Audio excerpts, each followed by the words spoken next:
Hello दोस्तों, welcome to my YouTube channel MF online solution. तो दोस्तों, आज की इस वीडियो में हम लोग बात करते हैं कि एसएससी जीडी में होने वाली भर्ती के नोटिफिकेशन के बारे में। तो आप देख सकते हैं 27 अक्टूबर 2022 का ये नोटिस है कि notice for constable SSC GD in central arm force SSF rifleman GD in Assam rifles and सिपाही इन नारकोटिक्स कंट्रोल ब्यूरो एग्जामिनेशन 2022। तो दोस्तों, वीडियो शुरू करने से पहले अगर आप लोग चैनल पर नए हैं तो एमएफ ऑनलाइन सॉल्यूशन चैनल को सब्सक्राइब करें। इस चैनल पर आपको सारी सरकारी योजनाओं से जुड़ी जानकारी, फॉर्म कैसे भरें और उनके नोटिफिकेशन के बारे में सबसे पहले सूचना दे दी जाएगी। तो आप लोग चैनल को सब्सक्राइब करना ना भूलें। तो दोस्तों, आइए अब चलते हैं एसएससी के नोटिफिकेशन पर। तो दोस्तों, अब बात करते हैं इस ऑफिशियल नोटिफिकेशन के बारे में। तो सबसे पहले आप देख सकते हैं कि आपको नोटिस दिया हुआ है और लिखा हुआ है constable GD in central arm police forces SSF rifleman GD in Assam rifles and सिपाही इन नारकोटिक्स कंट्रोल ब्यूरो एग्जामिनेशन 2022। और यहाँ कुछ इम्पोर्टेंट डेट्स दी हुई हैं। तो सबसे पहले आप देख सकते हैं जो फॉर्म की डेट है वो 27/10/2022 से लेकर 30/11/2022 तक है। तो आपके फॉर्म भरना 27/10/2022 से स्टार्ट हो चुके हैं।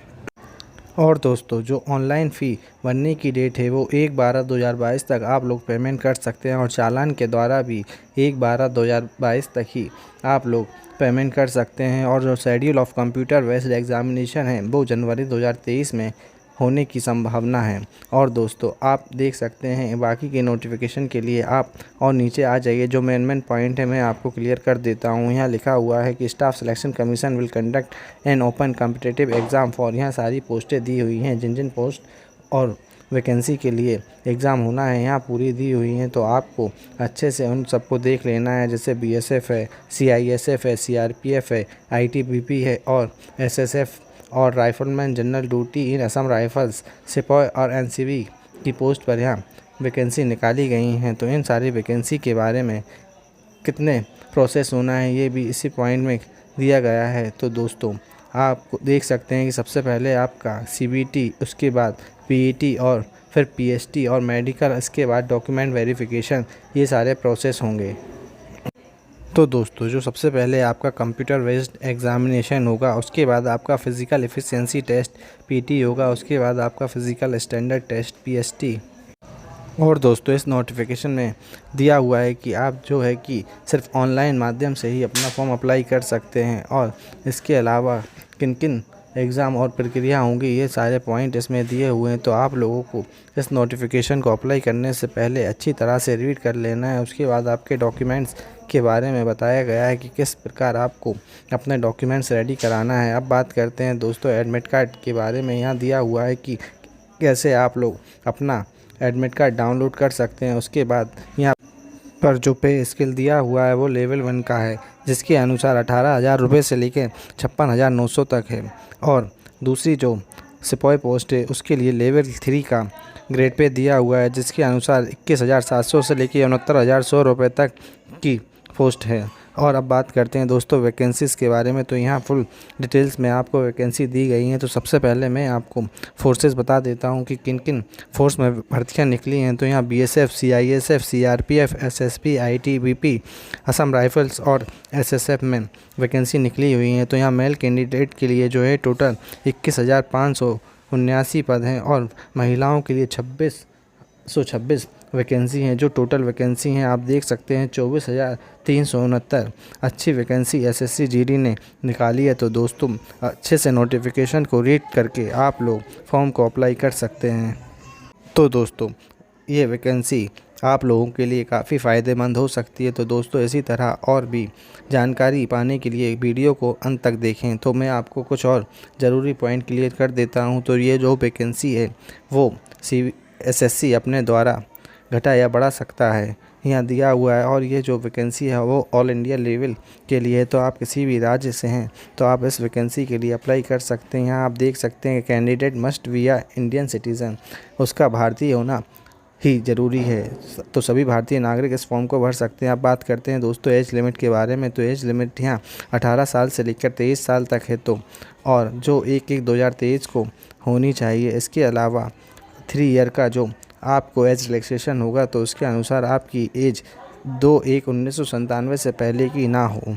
और दोस्तों बाकी और जो भी एज रिलैक्सेशन है जो SC ST OBC ex serviceman और children and dependent of victim ये भी अपने अनुसार लागू किए जाएंगे। जो SC ST के लिए वो 5 वर्ष, OBC के लिए 3 वर्ष और एक्स सर्विसमैन के लिए भी 3 वर्ष होगी। उसके अलावा जो 1984 के विक्टिम के हैं उनके लिए 5 साल की, और बाकी चिल्ड्रन जो डिपेंडेंट ऑफ विक्टिम के लिए 1984 गुजरात में हुए हैं उनके लिए 8 वर्ष, OBC के लिए और SC ST के लिए जो विक्टिम हैं उनके लिए 10 वर्ष तक की आयु सीमा में छूट दी जाएगी। इसके अलावा दोस्तों बात करते हैं अब आपके प्रोसेस के बारे में। तो दोस्तों आपको और नीचे आ जाना है और जो मेन पॉइंट है मैं आपको क्लियर कर देता हूँ। बाकी के आपको नोटिफिकेशन इस ग्रुप के डिस्क्रिप्शन बॉक्स के लिंक में व्हाट्सएप ग्रुप का और टेलीग्राम ग्रुप का लिंक मिल जाएगा, वहाँ से आप लोग इस नोटिफिकेशन को डाउनलोड कर सकते हैं। तो दोस्तों आप देख सकते हैं जो SC ST OBC EWS category हैं उनको इसके अनुसार अपने डॉक्यूमेंट्स जो कास्ट सर्टिफिकेट और EWS का सर्टिफिकेट है वो रेडी करा लेना है। और दोस्तों अब बात करते हैं एजुकेशनल क्वालिफ़िकेशन के बारे में। तो दोस्तों आप देख सकते हैं कि यहाँ लिखा हुआ है कि 1/1/2023 को आप लोगों का the candidate must have passed matriculation और 10th class examination from a recognised university. तो आपका 1/1/2023 को कक्षा 10 पास होना कंपलसरी है। जो छात्र या स्टूडेंट कक्षा 10 पास हैं वो इस फॉर्म को भरने के लिए एलिजिबल रहेंगे। तो दोस्तों अगर आप 10वीं उत्तीर्ण हैं तो आप इस फॉर्म को अप्लाई कर सकते हैं। इसके अलावा और एक्स्ट्रा क्वालिफ़िकेशन के लिए अगर आपके पास NCC का सर्टिफिकेट है तो आपको कुछ एग्ज़ाम में छूट दी जाएगी, जिसके लिए अगर आपके पास NCC का C सर्टिफिकेट है तो आपको 5% of maximum marks of the examination में आपको 5% की छूट रहेगी। इसी तरह अगर 20 श्रेणी का आपके पास है तो आपको 3% और A श्रेणी का है तो आपके पास 2% का आपको एग्ज़ाम में मार्क्स में छूट रहेगी। इसी तरह बात करते हैं दोस्तों आपको कैसे फॉर्म को अप्लाई करना है। तो यहाँ पूरा प्रोसेस आपको बताया गया है। तो दोस्तों आपको फॉर्म अपना ऑनलाइन माध्यम से ही कंप्लीट करना है और ssc.nic.in की वेबसाइट पर आकर अपने रजिस्ट्रेशन और पासवर्ड से अप्लाई कर लेना है।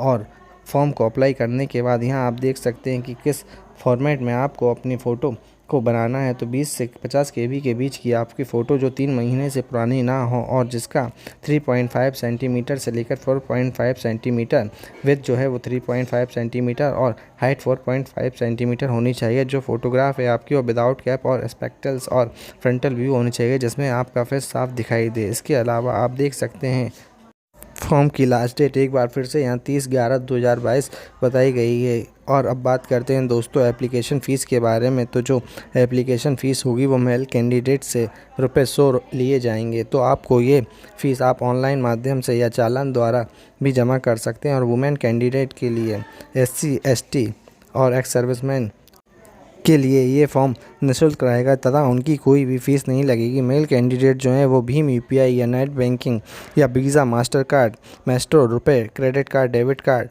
और SBI के माध्यम से भी फॉर्म जमा कर सकते हैं और अपना चालान के माध्यम से भी फ़ीस जमा कर सकते हैं। अब बात करते हैं कि आप 1 दिसंबर 2022 तक रात 11 बजे तक अपनी फ़ीस को जमा कर सकते हैं। और आप चालान के द्वारा भी अगर जमा कर रहे हैं तो आप 30/11/2022 को चालान जनरेट करके 1/12/2022 तक आपको अपनी फ़ीस सबमिट करनी होगी। इसके अलावा अब दोस्तों अब बात करते हैं सेंटर के बारे में। तो यहाँ सारे रीजन और उनके एग्ज़ाम सेंटर दिए हुए हैं और कुछ रीजनल ऑफिसेज़ एंड उनकी वेबसाइट भी दी हुई है। तो आपको अपने सेंट्रल रीजन या जो भी आपका रीजन है उसके अनुसार आपको अपना एग्ज़ाम सिटीज़ और एग्ज़ाम सेंटर चूज़ कर लेना है। तो जैसा कि दोस्तों आप लोग सेंट्रल रीजन की एग्ज़ाम सिटीज़ देख सकते हैं, भागलपुर, मुजफ्फरनगर, पटना, आगरा जो भी जिसमें आते हैं। इसी तरह झारखंड, उड़ीसा, सिक्किम, कर्नाटका, केरल रीजन और यहाँ northern region, MP region, northern west region, southern region, सारे रीजन और उनकी एग्ज़ाम सिटीज़ दी हुई हैं। अब बात करते हैं स्कीम ऑफ एग्ज़ामिनेशन कि किस किस प्रकार से आपके एग्ज़ामिनेशन होंगे। तो सबसे पहले आपका कंप्यूटर बेस्ड एग्ज़ामिनेशन होगा जिसमें 4 पार्ट में आपके क्वेश्चन आंसर पूछे जाएंगे, जिसमें सबसे पहले आपसे जनरल इंटेलिजेंसी और रीजनिंग के 20 क्वेश्चन होंगे और 40 मार्क्स के होंगे। इसी तरह जनरल नॉलेज और जनरल अवेयरनेस के 20 क्वेश्चन, एलिमेंट्री मैथमेटिक्स के 20 क्वेश्चन और इंग्लिश और हिंदी के 20 क्वेश्चन होंगे और ये सारे 40-40 मार्क्स के होंगे और इसके लिए आपको 60 मिनट का समय दिया जाएगा। और दोस्तों जो आपका पेपर होगा वो ऑब्जेक्टिव मल्टीपल चॉइस टाइप के उसमें क्वेश्चन आएंगे और ये कंप्यूटर बेस्ड एग्ज़ाम होगा। इसके लिए आपको नेगेटिव मार्किंग भी होगी, जो 0.50 मार्क्स आपके हर गलत आंसर के लिए काट लिए जाएंगे। इसके अलावा जो एग्ज़ाम होगा वो आपका CVT कंप्यूटर पर होगा और इसके लिए नॉर्मलाइजेशन जो भी फॉर्मूला है वो अप्लाई किया जाएगा और इसकी आंसर की भी आपको SSC की वेबसाइट पर उपलब्ध करा दी जाएगी। जैसे ही आंसर की आएगी आपको उसकी वीडियो भी दे दी जाएगी। अब बात करते हैं दोस्तों एग्ज़ाम में होने वाले क्वेश्चन और कंप्यूटर टेस्ट के बारे में। इसके अलावा दोस्तों इसमें जो क्वेश्चन आएंगे वो आपके 10th क्लास के लेवल के होंगे और इसके बाद आपका जो है वो सिलेबस क्या होगा, तो यहाँ पूरा सिलेबस दिया हुआ है कि जनरल इंटेलिजेंस एंड रीजनिंग में कौन कौन से टॉपिक्स जो हैं वो आएंगे। तो आप देख सकते हैं कुछ टॉपिक यहाँ दिए हुए हैं, तो इन्हीं के अनुसार आपका एग्ज़ाम पेपर में है वो आएगा। और जनरल नॉलेज के भी जो भी टॉपिक हैं वो यहाँ दिए हुए हैं। इसी प्रकार मैथमेटिक्स के भी सारे टॉपिक आपको बता दिए गए हैं किन किन टॉपिक के क्वेश्चन आंसर आपके एग्ज़ाम में आएंगे। इसी तरह दोस्तों इंग्लिश और हिंदी के लिए candidates ability to understand basic English Hindi and his basic conception would be tested. इसके बाद आपका फिज़िकल एफिशिएंसी टेस्ट PET और फिज़िकल स्टैंडर्ड टेस्ट PST होगा, जिसके अनुसार आप देख सकते हैं कि फ़िज़िकल एफिशिएंसी टेस्ट PET में आपको 5 किलोमीटर जो मेल कैंडिडेट हैं उनको 5 किलोमीटर की उनकी दौड़ होगी जो उनको 24 मिनट में पूरी करना होगी और फीमेल के लिए जो है वो 1.5 किलोमीटर 8.5 मिनट में होगी। इसी तरह रेस का और 1.5 किलोमीटर इन 5 मिनट में और महिलाओं के लिए 800 मीटर 4 मिनट में है और पुरुषों के लिए 1.6 किलोमीटर जो है वो 6.5 मिनट में उन्हें पूरी करनी।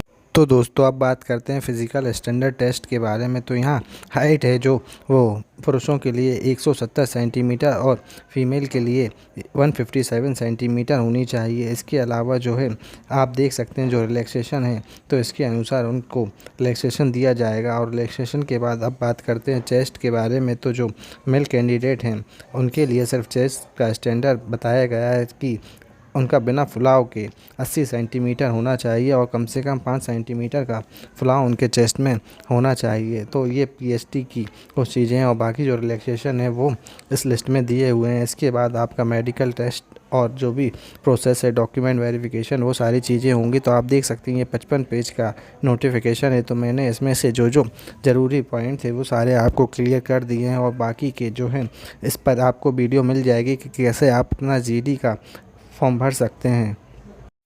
और दोस्तों एक और ज़रूरी ये है कि आपको अपना कोई भी एक वोटर ID कार्ड या आधार कार्ड कोई भी एक ID प्रूफ अपने पास रखना है। तो दोस्तों अगर आप लोगों को वीडियो पसंद आई है तो वीडियो को लाइक और शेयर ज़रूर करें और इसी तरह वीडियो पाने के लिए चैनल को सब्सक्राइब करें।